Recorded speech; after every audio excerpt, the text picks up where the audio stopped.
오늘도 말씀 나누기 전에 앞뒤적으로 한번 보시면서 인사하겠습니다. 난 집사님이 참 좋습니다. 이렇게 한번 인사하면 좋겠습니다.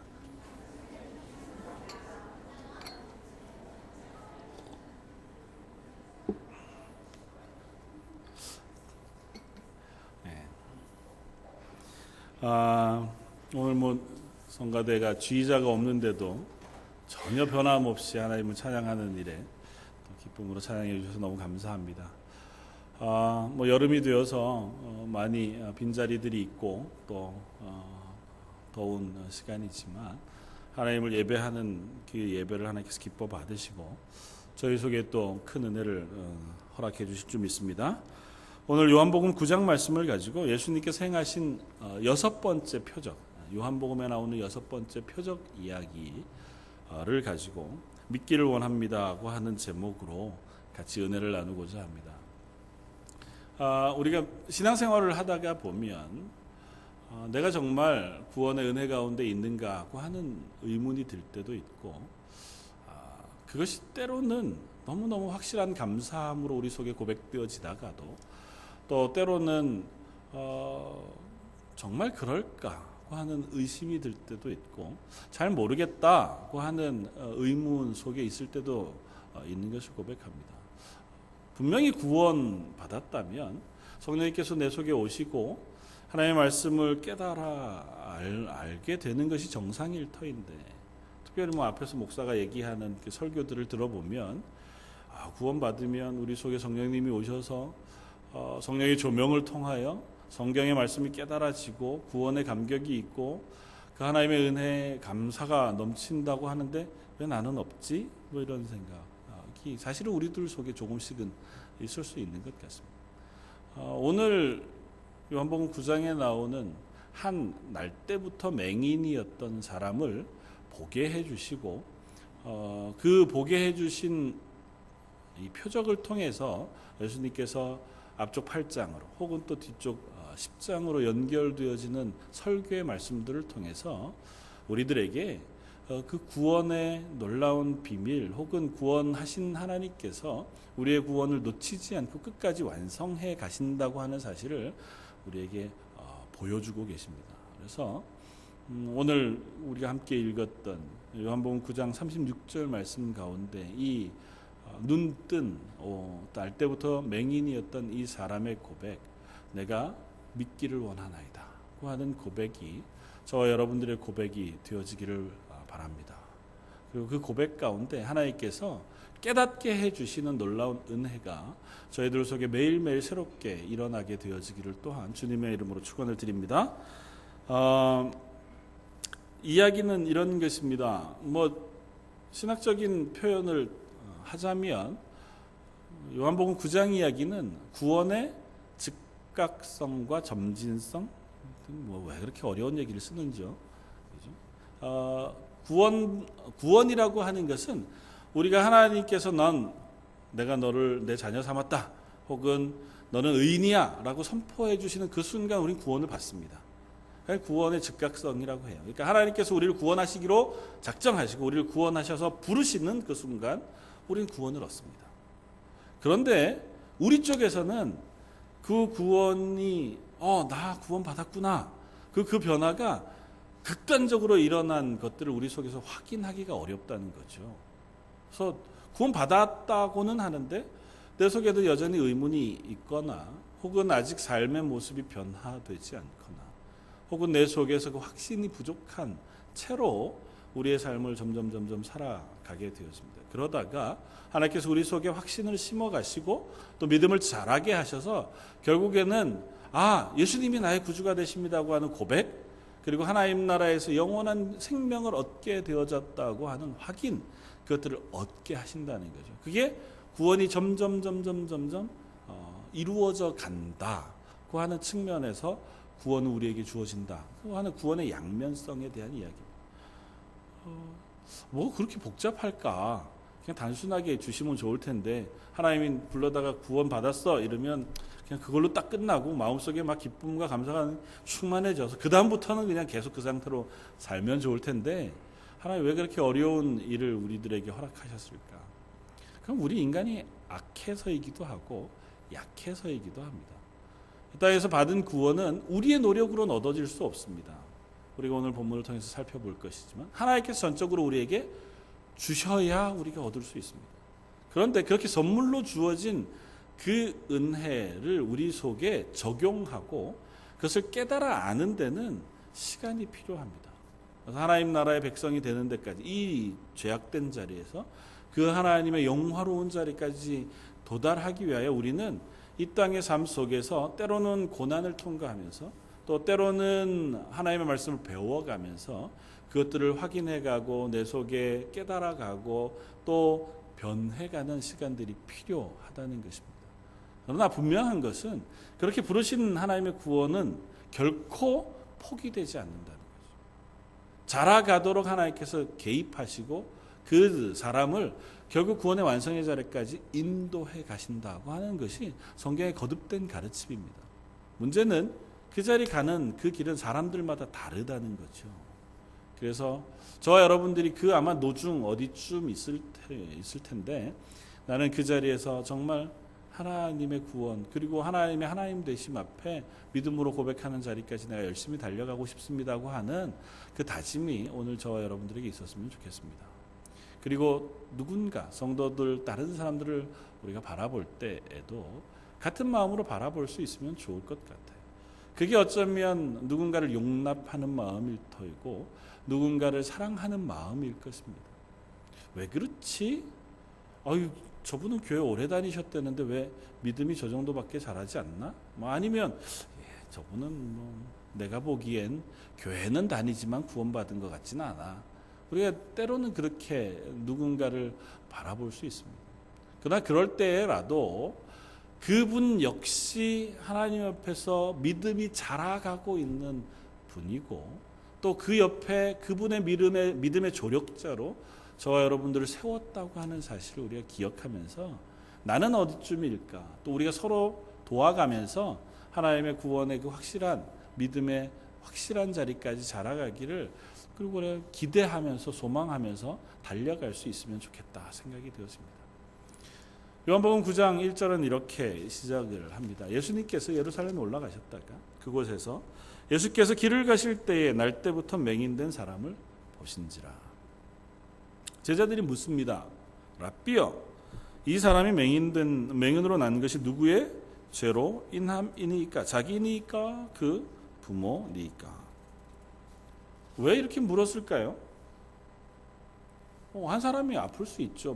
꼭 이렇게 날 때부터 맹인이든 아니면 또 다른 병이 걸리든 아니면 저 여러분들이 삶을 가다가 보면 우리 성도들 가운데도 얼마든지 병들 수 있죠. 그리고 고난을 당할 수 있죠. 그런데 우리는 그렇게 묻지 않잖아요. 이게 무슨 죄 때문입니까? 라고 묻지 않거든요. 물론 이제 가끔 그런 오해들 때문에 상처가 있기는 하죠. 뭔가 잘못했기 때문에 저런 어려움이 생긴 걸 거야. 하나님이 사랑하는 사람들에게는 결코 저런 어려움을 안 주시는데 저 사람이 신앙생활 잘못한 게 있으니까 하나님이 저런 어려운 가운데 놓게 하신 것 아닐까. 오늘 이제 제자들이 묻는 질문은 그런 거죠. 저 사람 보니까 저 사람 태어날 때부터 앞을 못 봤어요. 그리고 평생 동안 그 채로 보통은 예수님 당시에 소경들이 할 수 있는 것은 구걸이었죠. 남들의 도움을 받아서 하루하루 생계를 유지해 가야 할 만한 부모님도 있고 다 그럼에도 불구하고 이들은 그럴 수밖에 없는 상황에 있습니다. 그러니까 어쩌다가 저 자리에 놓여 있게 됐습니까?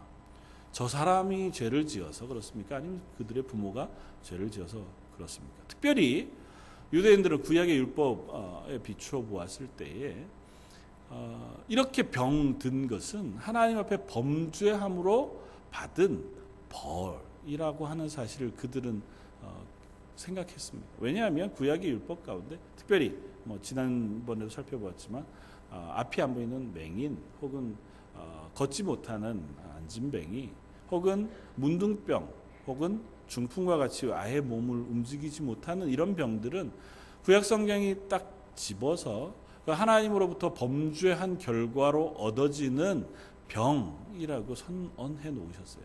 그래서 그런 병이 든 사람들은 이스라엘 회중 안에 들어올 수 없습니다. 이스라엘 공동체 안에, 거룩한 공동체 안에 그래서 그럼 뭘로 구분하냐면 예루살렘 성전에 가서 제물을 성전에 들여 제사할 수 있느냐 없느냐를 가지고 판단하면 제일 간단합니다. 이 사람들은 할 수가 없어요. 그래서 우리가 잘 아는 것처럼 베드로와 요한이 낫게 한 소경도 어디에 있었어요? 성전 미문 앞에. 그러니까 성전 안에 못 들어가고 성전 문 밖에까지밖에 못 가는 겁니다. 그러니까 이 사람들은 예배할 수 있는 자격이 없어요. 하나님이 이 사람들은 거룩하지 않다, 부정하다. 그러니까 니들의 예배는 안 받아. 마치 이런 의식이 유대인들 속에 있었던 겁니다. 그러니까 묻는 거죠. 이 사람 죄가 무슨 죄가 있어서 이 사람이 이렇게 어릴 때, 날 때부터 소경이 되었습니까? 예수님이 뭐라고 대답하십니까? 3절에 예수께서 대답하시되 이 사람이나 그 부모의 죄로 인한 것이 아니라 그에게서 하나님이 하시는 일을 나타내고자 하심이라. 예수님의 대답은 좀 뜻밖입니다. 아니다. 이건 그 사람이나 그 부모의 죄 때문이 아니고 하나님의 일을 나타내기 위함이다. 그렇습니다. 모든 죄는, 모든 병은 죄가 그 근본 이유인 것은 분명합니다. 인간이 범죄함으로 하나님으로부터 떠나왔습니다. 우리가 수요일마다 창세기를 함께 보고 있는데 거기에 어떻게 표현하고 있는 에덴 동산에서 살던 아담과 하와가 범죄함으로 에덴 동편으로 쫓겨났습니다. 하나님이 계신 생명나무가 있는 에덴 동산에서 쫓겨나서 하나님과 교제하는 교제의 끈이 끊어졌습니다. 그걸 상징적으로 어떻게 표현하냐 하면 에덴 동산에 있는 생명나무로 가는 길을 하나님께서 막으세요. 그리고 그 결과로 인간에게 무엇이 주어졌냐 하면 너는 흙에서 왔으니 흙으로 돌아갈 것이다.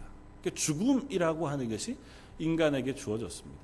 그러니까 하나님을 떠난 인간은 뿌리 뽑힌 나무와 같아서 영양분을 공급받지 못하고 이제 그때로부터 죽는 날까지 하루하루 죽어가는 존재일 수밖에 없는 거죠. 노아 홍수 때 예수님께서 말씀하셨던 것처럼 범죄한 인간의 연수가 120년일 것이다고 선언해 주신 것은 너 살기는 사는데 너 인생은 끝이 정해진 인생이라는 사실을 하나님께서 말씀하시는 거예요. 그러니까 죄의 결과는 죽음입니다. 그런데 그 죽음의 증상들, 나는 죽을 수밖에 없어 라고 하는 걸 확인할 수 있는 어떤 그 사인들이 있잖아요. 그게 뭐냐 하면 병듦입니다.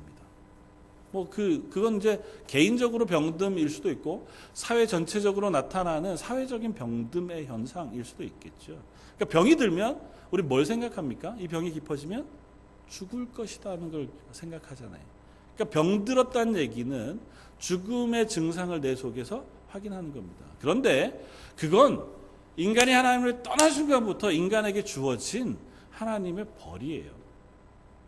그러니까 인간에게 영원한 생명이신 하나님의 생명이 없고 끊어져 버리고 나니까 인간은 그저 병들고 죽을 수밖에 없는 존재가 된 거죠. 그래서 반대로 성경은 구원받은 그리스도인의 삶을 뭐라고 얘기하냐면 저는 시냇가에 심은 나무와 같아서 시절을 쫓아 과실을 많이 맺는다고요. 하나님으로부터 연결이 다시 되었습니다. 구원받은 사람들은. 그러니까 하나님으로부터 끊임없이 공급을 받아요. 시냇가에서 나무가 물을 공급받는 것처럼 우리 하나님으로부터 영적인 생명을 공급받아서 우리가 줄기가 풍성해지고 나뭇잎이 많아지고 열매를 많이 맺는 그런 구원의 사람이 되어진다고요.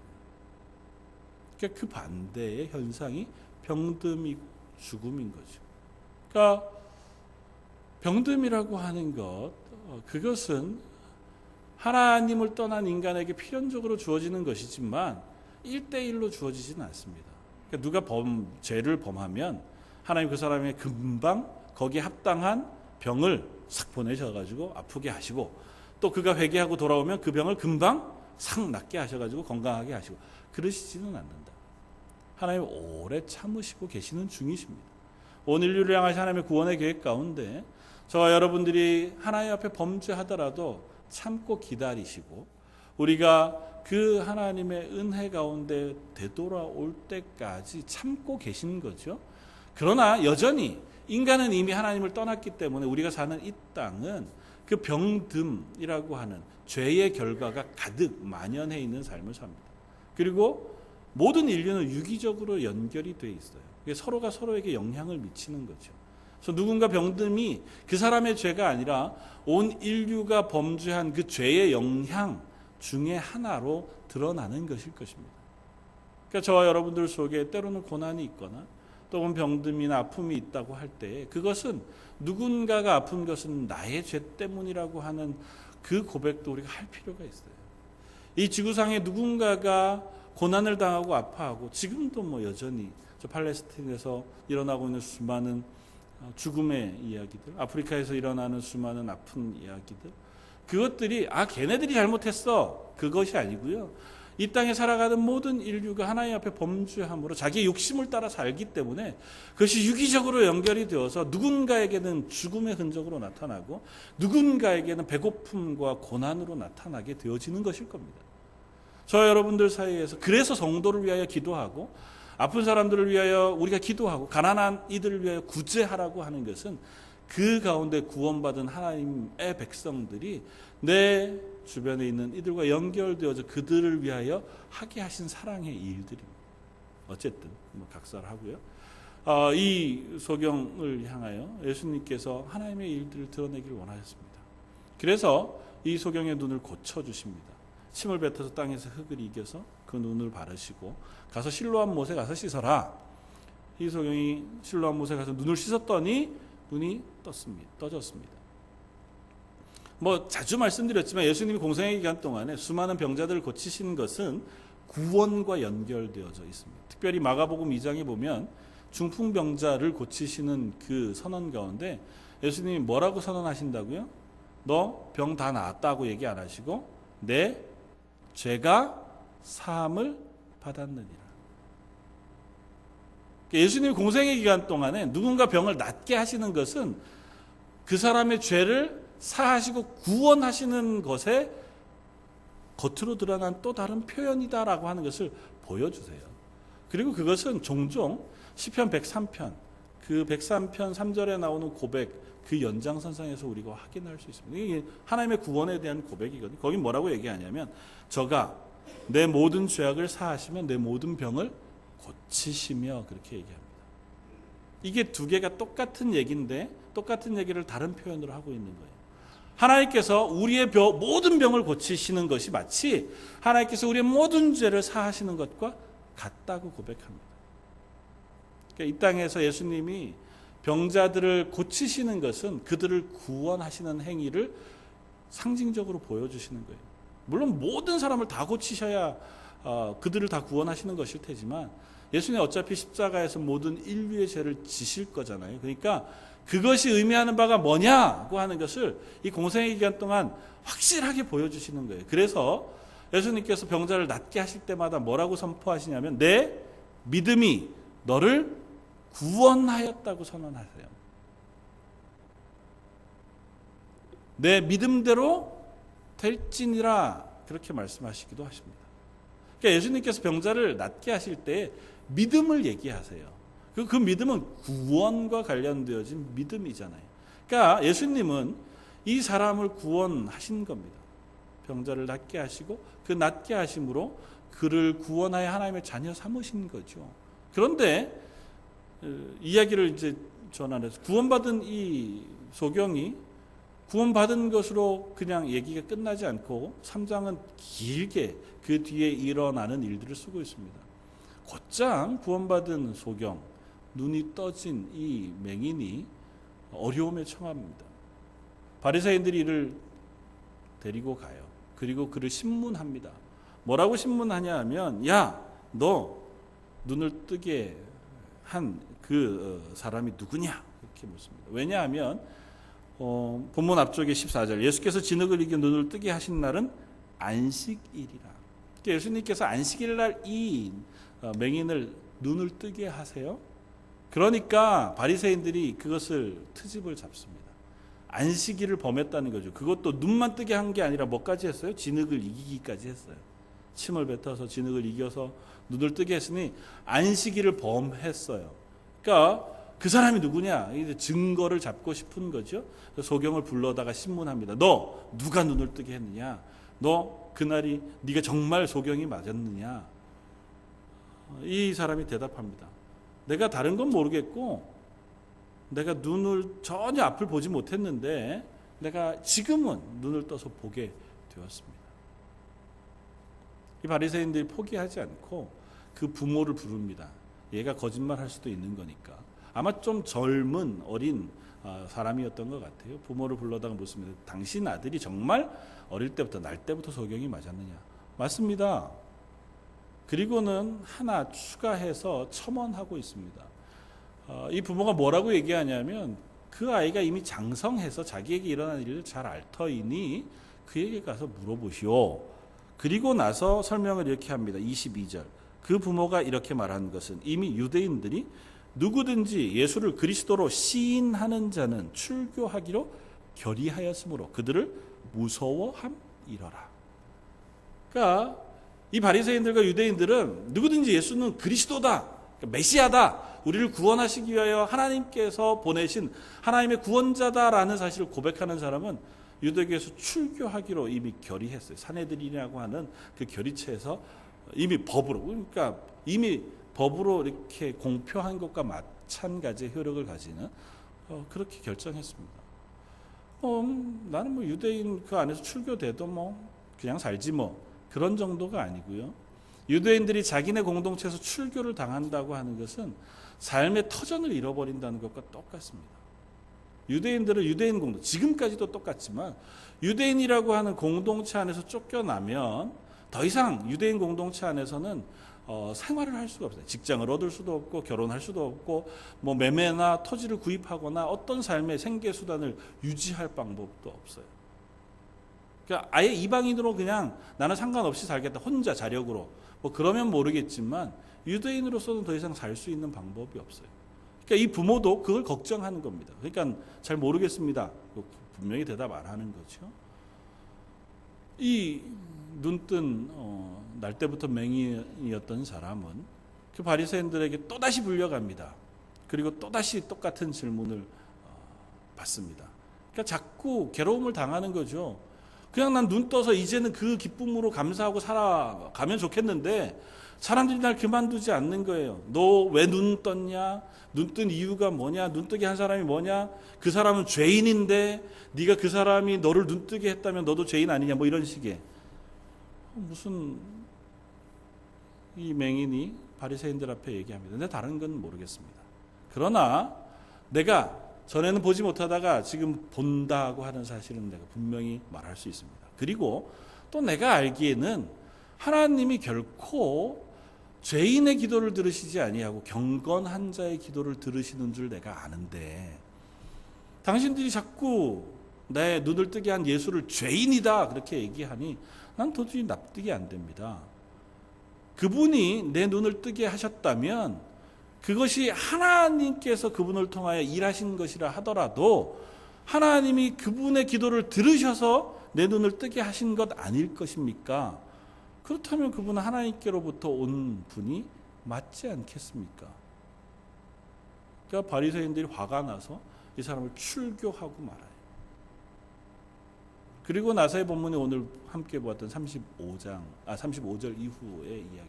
뭐라고 씁니까? 예수께서 그들이 그 사람을 쫓아냈다 하는 말을 들으셨더니 그를 만나사 이르시되 내가 인자를 믿느냐? 그 사람이 대답하여 이르되 주여 그가 누구시오니까 내가 믿고자 하나이다. 이 사람이 예수님으로부터 눈 고침을 받았습니다. 그 예수님이 지금 찾아오셨어요. 눈을 뜨고 그 어간에 정말 뭐 사람들에게 불려가서 신문 받고 그 앞에서 하다가 결국은 쫓겨나 출교 당하고만 이 사람을 예수님이 직접 찾아오셨습니다. 그리고 예수님이 찾아오셔서 네가 인자를 믿느냐고 묻습니다. 인자를 믿느냐고 하는 건 그 인자, 히브리어 헬라어 원문에 보면 정관사가 붙어서 그 인자, 이미 이전에 네가 알고 있는 인자라고 하는 표현을 쓴 그 인자를 네가 알고 있냐. 이 표현은 어디에 나오냐면 구약 다니엘서에 나와요. 이스라엘 백성들을 향하여 구원의 메시아로 보내주실 분을 다니엘서에서 인자로 표현해요. 그러니까 예수님이 얘기하는 겁니다. 그 인자, 메시아, 그리스도, 너 그분을 믿느냐고 묻습니다. 뭐라고 대답한다고요? 그가 누구시오니까? 모르겠다는 거지 잘. 그러나 뭐라고요? 내가 믿기를 원하나이다. 이 얘기를 좀 정리해서 따라가 보면 이렇습니다. 맨 처음 말씀드렸던 것처럼 소경이 눈을 떴다. 예수님께서 그의 눈을 띄워주셨다고 하는 것은 그가 예수님으로부터 구원을 얻었다 하는 것입니다. 구원을 얻은 다음 그가 처한 상황은 뭡니까? 고난이에요. 어떻게 보면. 그리고 그 결과는 무엇이었습니까? 유대인 공동체로부터 출교당하는 것이었습니다. 그런 그에게 예수님이 찾아옵니다. 찾아오셔서 내가 그리스도 너를 구원한 구원자인 줄로 믿느냐? 그러니까 그 사람이 뭐라고 대답합니까? 그가 누구십니까? 모르겠다는 거죠.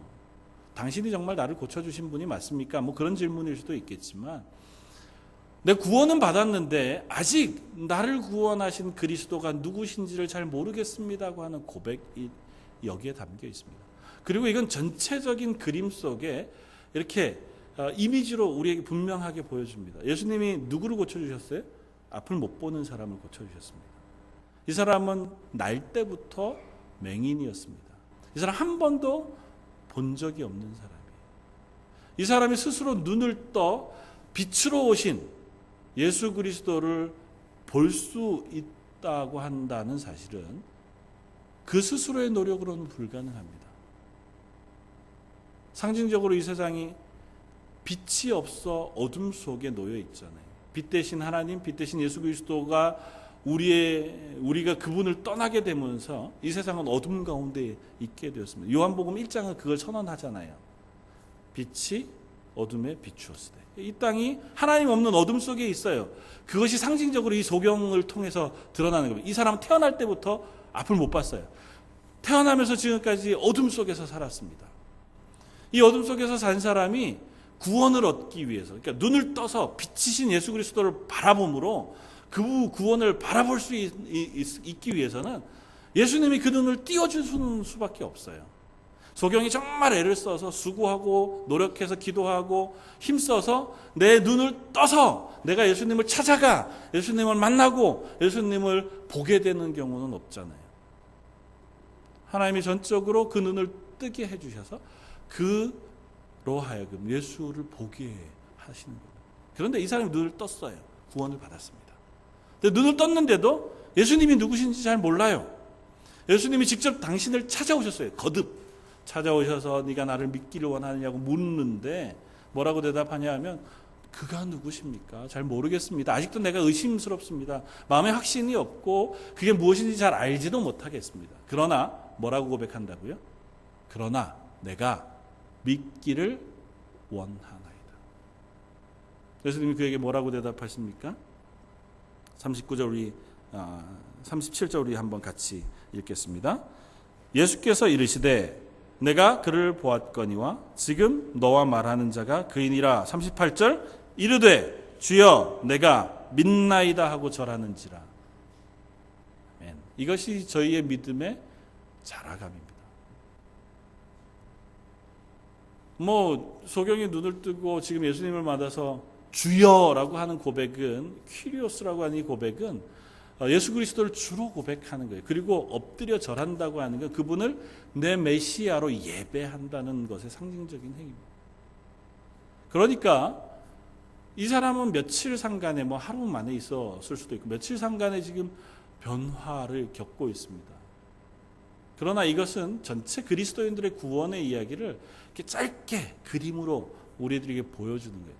하나님 없어서 어둠 속에 살던 죄인, 죽음 가운데에서 병들어 그저 죽음을 향해서 하루하루 살아가는 우리들에게 예수님께서 우리를 구원하여 눈을 뜨게 해주신 거죠. 그런데 눈을 뜨고 만난 현실은 그냥 편안하고 복된 것만은 아니었습니다. 그러나 그가 만난 고난은 이 사람으로 하여금 믿음의 자람을 허락해줘요. 이 사람이 맨 처음 바리새인들을 만나서 예수를 누구라고 고백하냐면 그는 선지자입니다고 고백해요. 그는 선지자인 것 같습니다. 그러다가 또 불려가서 신문하는 바리새인들에게 그 다음에 뭐라고 대답하냐면 아까 말씀드린 것처럼 그가 하늘로부터 오지 않았으면 이런 일을 행할 수 없지 않겠습니까? 그러니까 예수님은 하늘로부터 온 분이 분명합니다. 그 고백해요. 그리고 다시 예수님을 만나서 그가 뭐라고 예수님을 고백합니까? 주여. 예수님은 나의 구주가 되십니다. 예수님이 인자라고 하는 이 표현은 하나님의 아들, 이 땅을 위하여 구원하기 위하여 참 하나님이시자 참 인간으로 오신 그리스도에 대한 또 다른 이름입니다. 나중에 한번 인자에 대한 것들을 우리가 살펴볼 텐데 그 하나님을 네가 믿느냐고 하는 그 질문에 제가 믿기를 원합니다고 하는 대답과 그 예수님의 응답 앞에 내가 주는 살아계신 하나님의 아들 그리스도이심을 고백하고 예배하는 데까지 자라가게 되었다. 저 여러분들도 그 어느 중간쯤에 서 있는 사람들인 줄 믿습니다. 하나님 저희를 부르셨습니다. 그리고 죄악 가운데 어쩌면 다양한 병듦 속에서 허덕이고 힘겨워하며 살아가던 우리들을 부르시고 우리를 찾아오셔서 우리의 병을 낫게 해주시고 우리를 구원해 주셨습니다. 이제 눈을 떴어요. 하나님을 바라볼 수 있고 예수 그리스도를 바라볼 수 있는 눈을 떴습니다. 눈으로는 지금 사물도 보이고 성경책도 읽을 수 있고 또 예수 그리스도를 눈으로 볼 수 있습니다. 그러나 아직은 우리가 예수님을 희미하게 압니다. 그분이 정확히 누구이신지 내게 일어난 구원이 정말 무엇인지를 아직 확실히 알지 못하죠. 아직 완전히 눈을 떠서 예수 그리스도를 주로 시인하는 믿음의 고백 그 성장의 자리까지는 못 갔는지도 모릅니다. 각자 편차가 있겠죠. 어떤 분은 믿은 지 금방 며칠 안 돼서 한 몇 달 만에 성경의 그 깊은 진리에 놀라운 은혜를 받고 그리고 그 마음속에 확신에 가득한 수준에 이를 수 있는가 하면 어떤 이는 내가 태어날 때부터 교회에 출석하고 평생을 교회 다녔는데도 불구하고 여전히 아직도 그 불확실한 가운데 서서 고민하고 걱정하고 근심하는 자리에 있을 수도 있습니다. 그러나 혹시 분명한 것은 이 말씀들을 통해서 세상의 빛 대신 예수님께서 우리를 눈을 뜨게 하셨다면 우리가 그 의문과 고민 가운데 있는 그때 우리를 찾아오셔서라도 우리를 믿음의 확실한 자리까지 그 고백의 자리까지 인도해 가신다는 것입니다. 그리고 그렇게 고백하게 하신 우리로 하나님을 따르고 하나님의 자녀가 되는 놀라운 기쁨을 누리게 하신다는 것입니다. 그러나 그곳 가는 데까지는 때로는 우리에게 고난이 있을 수 있습니다. 때로는 우리들을 향하여 세상이 혹은 또 다른 사람들이 혹은 또 다른 환경 속에서의 어려움들이 우리를 닥쳐올 수도 있습니다. 그러나 그것이 결코 악이 되거나 실패가 되게는 안 하신다고요. 그 과정을 겪으면서 우리로 하여금 예수님이 누구신지를 조금 더 깊이 알게 되고 그 하나님의 구원에 대하여 더 깊이 확인하게 되는 자리로 우리를 인도해 가실 것이라는 겁니다. 그저 그 자리에 서 있는 동안 우리가 이 땅에서 구원받아 하나님의 나라 가는 그 자리까지 가는 동안 우리가 유일하게 할 수 있는 고백은 뭐냐 하면 주여 내가 믿기를 원하나이다 하는 그 고백인 줄 믿습니다. 이 고백만 있으면 하나님 내가 예배 때마다 기도할 때마다 우리의 삶의 순간순간마다 예수가 누구신지 나를 구원하신 구원의 감격이 무엇인지를 알기를 원합니다. 조금 더 분명한 믿음 속에 고백하기를 원합니다. 그것을 이 땅에서 누리기를 원합니다고 하는 그 소망이 있을 때에 우리는 그 믿음의 자람 그리고 그것으로 인해 하나님 앞에 열매 맺는 삶까지 분명히 이르게 되어질 줄 믿습니다. 사랑하는 성도 여러분 어디에 있습니까? 어디 정도쯤에 서 계십니까? 하나님 구원하신 구원을 아직 인지하지도 못한 상황? 이소경이 눈을 떴으나 누가 나를 눈뜨게 한지도 모르는 그 정도쯤에 있으십니까? 아니면 고난이 와도 나는 담대히 내 눈 뜬 그 사실을 인하여 내 구원받은 사실을 인하여 그래 내가 구원받은 건 확실할 거야. 내가 제대로 살지도 못하고 믿음의 담대한 고백도 가지지 못하지만 그래도 이것만은 내가 알아고 하는 자리에 있으십니까? 아니면 매일매일 하나님으로부터 공급되어지는 영적인 그 은혜들을 풍성하게 누려서 이제는 가지를 뻗고 열매를 맺는 그 자리에 서 계십니까?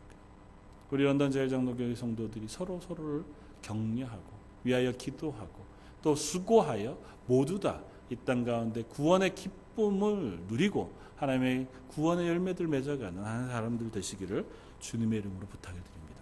한번 같이 기도하겠습니다. 감사와 찬양을 받으시기에 합당하신 주님, 소경이었다가 이제 눈을 떠 예수 그리스도가 나의 구주이신 것을 알게 된 그 은혜를 저희가 깨닫습니다. 내가 아는 줄 알았지만 그 아는 것이 혹 우리의 믿음 잘하는 것을 막을 때가 있었음을 고백합니다. 하나님, 이 시간 다시 우리의 마음을 순전히 내려놓고 내게 허락하신 구원이 무엇인지 깨닫기를 사모합니다. 하나님으로부터 주어지는 그 구원의 은혜와 감격을 매일매일 새롭게 확인하고 고백하게 되어지길 원합니다.